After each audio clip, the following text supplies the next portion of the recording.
Halo kelas 12, jumpa lagi bersama saya Evrilia Damayanti.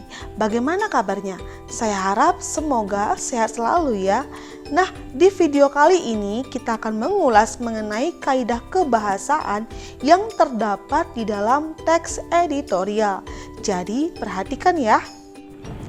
Berbicara tentang teks editorial, perlu kamu ketahui bahwa teks editorial adalah teks yang berisi mengenai opini dari redaktur yang dipublikasikan di dalam redaksi.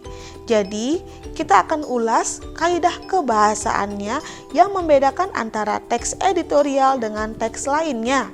Yang pertama yaitu di dalam teks editorial terdapat kalimat retoris. Apa sih Bu arti dari kalimat retoris? Kalimat retoris adalah kalimat pertanyaan yang tidak ditujukan untuk mendapatkan jawabannya.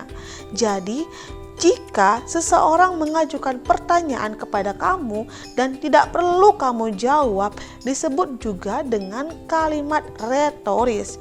Nah, adapun ciri-ciri dari kalimat retoris biasanya mengandung sebuah pertanyaan yang kemudian kalimat retoris juga berisi mengenai renungan.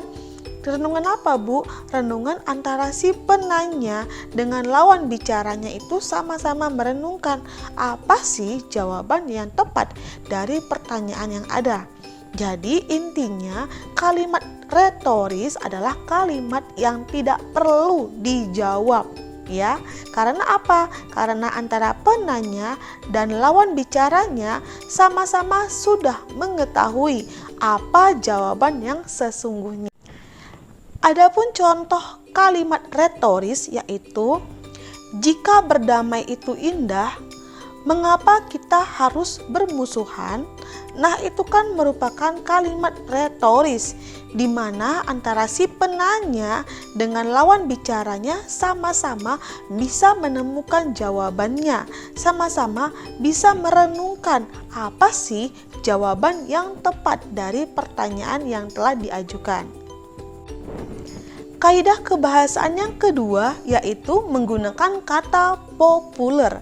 Kalau berbicara tentang kata populer, berarti kata tersebut sering digunakan oleh setiap kalangan ya. Jadi, perlu kamu ketahui bahwa kata populer juga memiliki pasangan hidup ya, yaitu kata kajian. Perbedaannya apa, Bu? Kalau kata populer sering digunakan di dalam kehidupan sehari-hari, sedangkan kata kajian adalah kata yang digunakan hanya di dalam konteks-konteks tertentu, misalnya di dalam penelitian, observasi. Nah, kita pasti menggunakan kata kajian. Adapun contoh dari kata populer dan kata kajian seperti berikut ya. Ibu, induk. Ibu adalah kata populer yang sering kita dengar ya.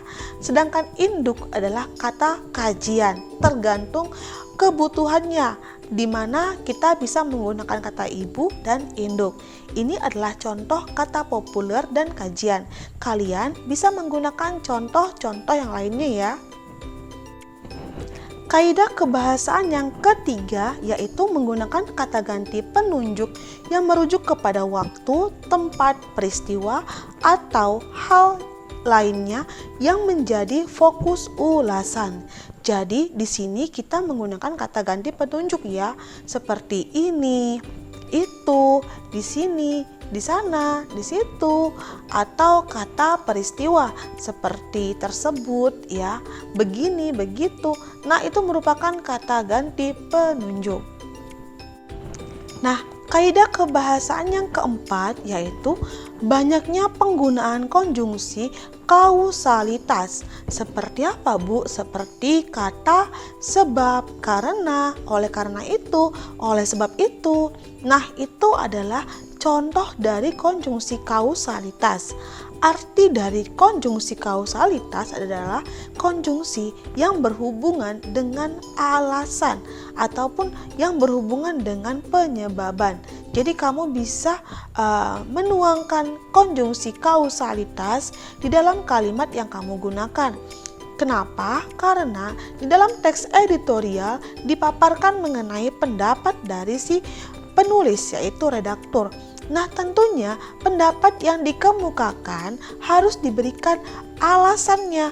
Apa sih alasan-alasannya? Nah, di sini secara tidak langsung kita pasti menyelipkan konjungsi kausalitas. Baik, sekian pertemuan kita hari ini mengenai kaidah kebahasaan yang terdapat di dalam teks editorial. Nah, jika kamu suka dengan video pembelajaran berikut ini, saya mohon dukungannya untuk like, comment, share, subscribe, dan nyalakan tombol lonceng. Terima kasih.